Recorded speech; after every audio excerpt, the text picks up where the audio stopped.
होता है। राज वस्त्र और राज आभूषण धारण करके जिस दिन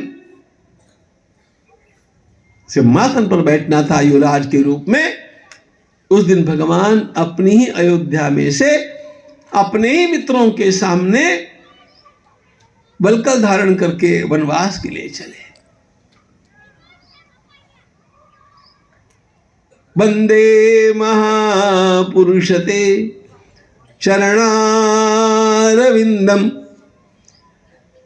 इस देश की संस्कृति त्याग की पूजा करती है।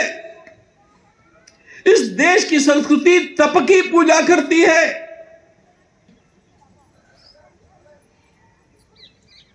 बड़े से बड़ा आदमी अपना वंश किस ऋषि के साथ जोड़ता है, उसको तो गोत्र कहते हैं ना। ये ऋषि कौन थे?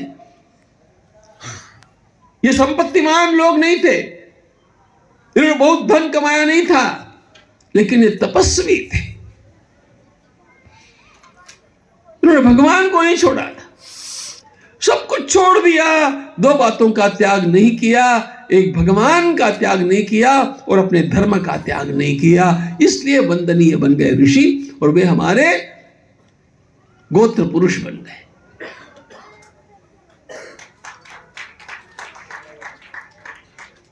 राम त्यागी है, राम तपस्वी है। वन में नहीं जाते तो सिंहासन पर विराजमान होकर के राजा बन जाते, फिर हमारे हृदय के सिंहासन पर कदाचित नहीं बैठते। ध्यान रख, ऐसे अनेक राजा सिंहासन पर बैठे और चले गए। लोगों ने उसको याद किया जिसने सिंहासन का त्याग कर दिया।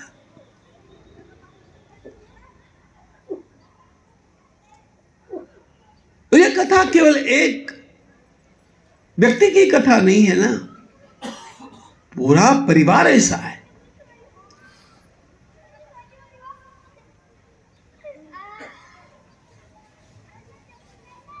राम जी के पश्चात भरत जी ने आने के बाद क्या किया? तमिल राम कथा के लेखक कम्ब ने इस प्रसंग में कहा है, राम जी का त्याग तो महान है, लेकिन भरत जी का त्याग उनसे भी महान लगता है इस प्रसंग में। अच्छा, भरत जी जब लौट करके आए, षड्यंत्र का पता उनको बाद में लगा।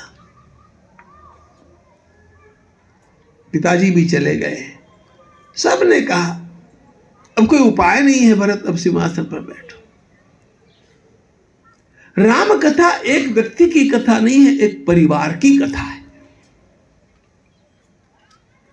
और यह परिवार भारतीय जीवनादर्शों का परिवार है।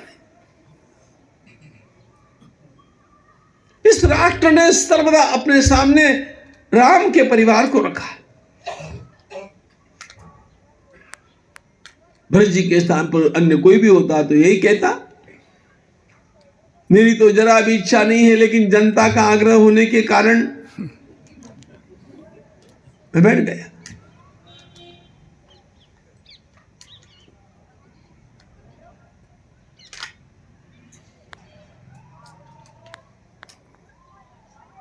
भरत ऐसा कभी नहीं कर सकते, ऐसा श्री राम का विश्वास है। जब लक्ष्मण ने कहा भरत सेना लेकर के आ रहा है, वो युद्ध करना चाहेगा, राम ने कहा बिल्कुल नहीं करेगा, भरत मेरे साथ युद्ध करने की बात सोच नहीं सकता। स्नेहेनाक्रांत हृदयः बाष्पपर्याकुल। सुनो लक्ष्मण, मुझे पता नहीं है भरत आया है कि नहीं आया है, लेकिन भरत यदि आएगा तो प्रेम के कारण दौड़ता हुआ आएगा, रोता हुआ आएगा, मेरे चरणों में गिरने के लिए आएगा, युद्ध करने के लिए कभी नहीं आ सकता। This is confidence of character.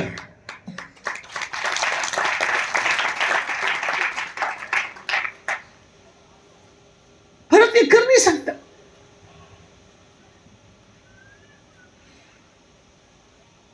और भरत जी उतने पात्र थे।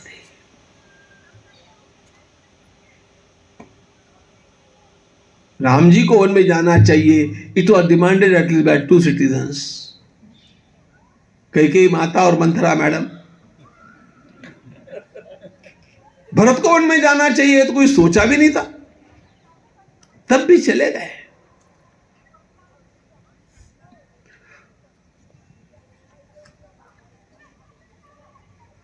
You must walk some extra miles. नियमों के अनुसार जीवन नहीं जीना, नियमों को लांघ करके भी उस नियम की पराकाष्ठा तक पहुंचने का प्रयास करना, यह जब होता है तब भीतर रामत्व का जागरण होता है।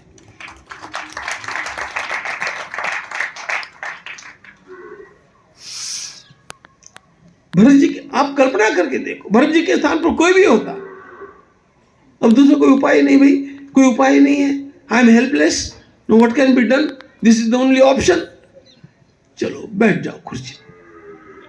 नो, राम कथा के सारे पात्र इस प्रकार के।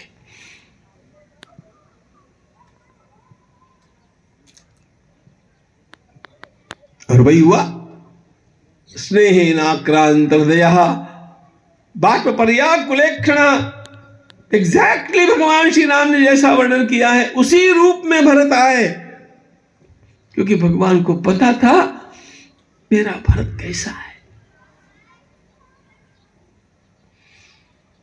यदि किसी भी सत्पुरुष के अंतःकरण में आपके लिए किसी प्रकार का यह आत्मविश्वास निर्माण हो गया हो ना कि यह आदमी यह काम नहीं कर सकता, यह काम यही करेगा, तो निश्चित समझना आपका जीवन धन्य हो गया। You must create the confidence of character.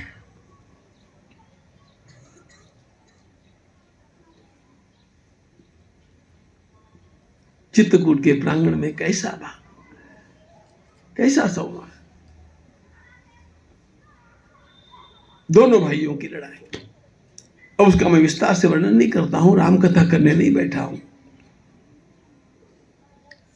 उन प्रसंगों को याद करो।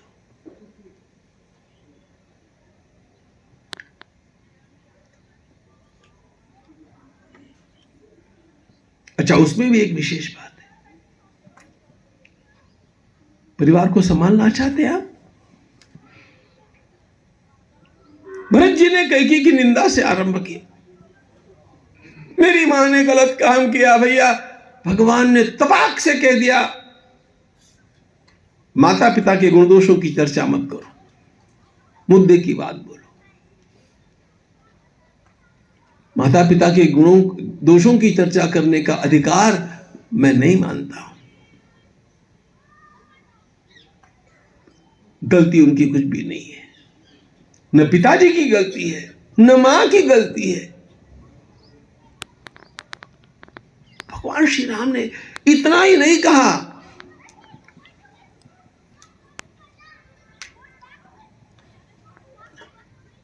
भरत जी को पादुका लेकर के जब विदा किया, प्रसंग आप लोगों को पता है। हम केवल राम का हृदय देख रहे हैं।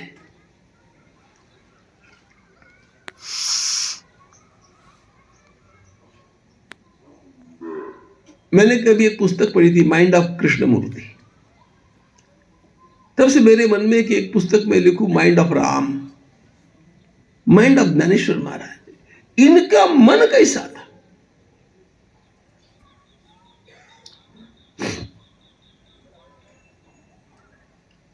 प्रसंग आपको पता नहीं है।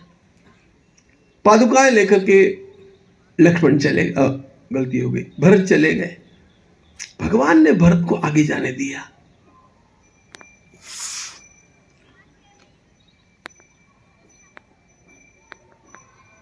अच्छा, उसके पहले भी एक बात सोचने जैसी है।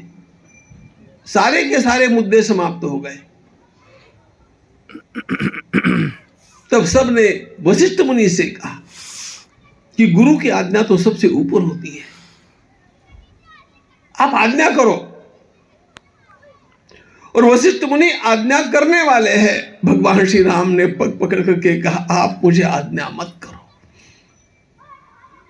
सारी गलतियां कर बैठा हूं, अब गुरु जी की आज्ञा का पालन न करने की गलती मुझसे मत कराओ।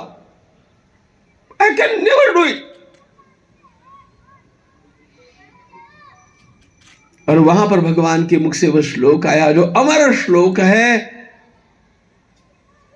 लक्ष्मीश्चंद्रादपेयाद्वा हिमवान् माहिमं त्यजेत् अतीयात् सागरो वेलाम न प्रतिज्ञामहं पितुः। चंद्रमा का सारा सौंदर्य समाप्त हो जाए, हिमालय का चाहे सारा बर्फ पिघल जाए, सागर अपनी मर्यादा का उल्लंघन भले कर दे, श्री राम अपने पिताजी की कीर्ति को बचाए बिना नहीं रहेगा। मेरे पिता की कीर्ति बचनी चाहिए।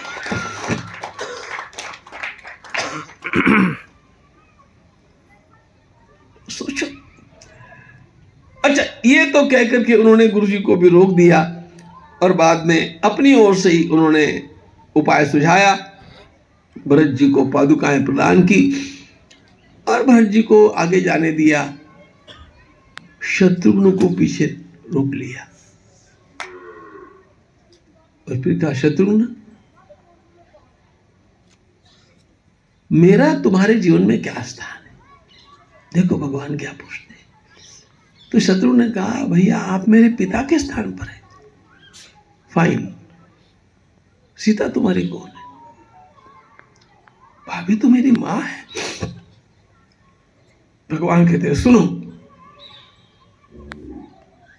जब तुम मुझे पिता के स्थान पर और सीता को मां के स्थान पर देखते हो तो हम दोनों की शपथ है तुम्हें, मैं एक जिम्मेदारी तुम्हें सौंपता हूं। हम दोनों की शपथ है।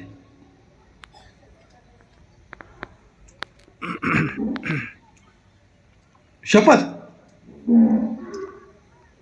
एक जिम्मेदारी तुम्हारी है, तुम्हें उसको निभाना है, 14 वर्षों तक निभाना है।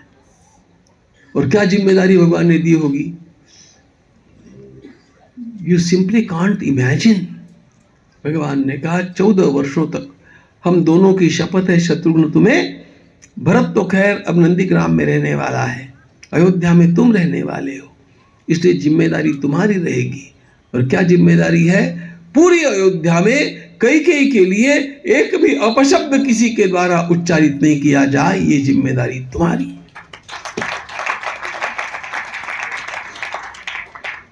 सर्वथा रक्ष कैकेयी, सर्वथा रक्ष कैकेयी मारोषम कुरुताम प्रति।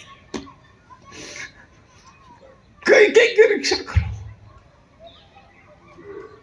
तुम उससे गुस्सा मत करना और किसी को उससे गुस्सा मत करने देना। और कहीं पर भी कैकेयी माता के विरोध में एक भी शब्द नहीं आवे, ऐसा वातावरण बनाए रखना, ये तुम्हारा दायित्व है। तुम्हें मेरी और सीता की शपथ है।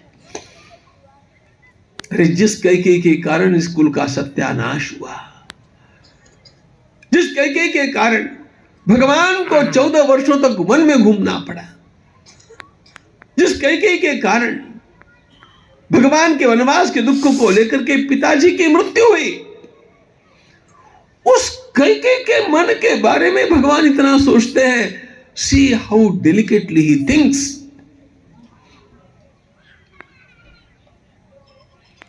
सर्वथा रक्ष कैकेयी मारोषम कुरुताम। ये राम का हृदय है। हम में से कोई भी कहता, हम लोग बोलेंगे तो क्या करेंगे, और उसको भुगतना ही पड़ेगा।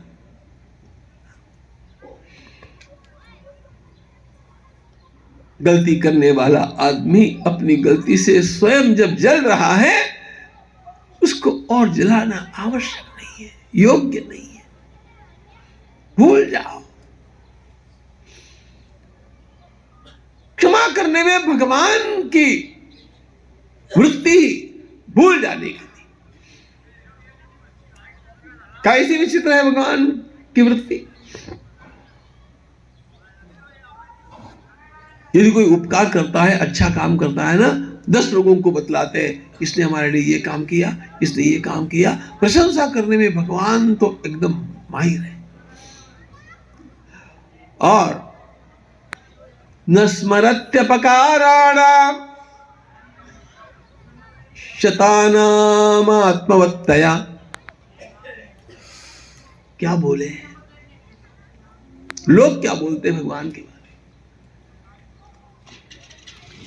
में। अरे किसी ने राम के लिए कोई उल्टा सुल्टा बोल दिया, कुछ उल्टा सुल्टा काम कर दिया, कोई अपकार कर दिया, राम के प्रति किसी ने कुछ गलती कर दी, तो राम क्षमा करते हैं।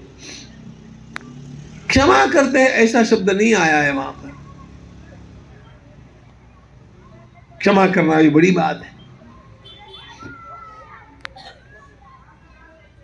भगवान उस बात को भूल ही जाते हैं। न स्मरत्यपका, न स्मरति, उसको याद ही नहीं रखते।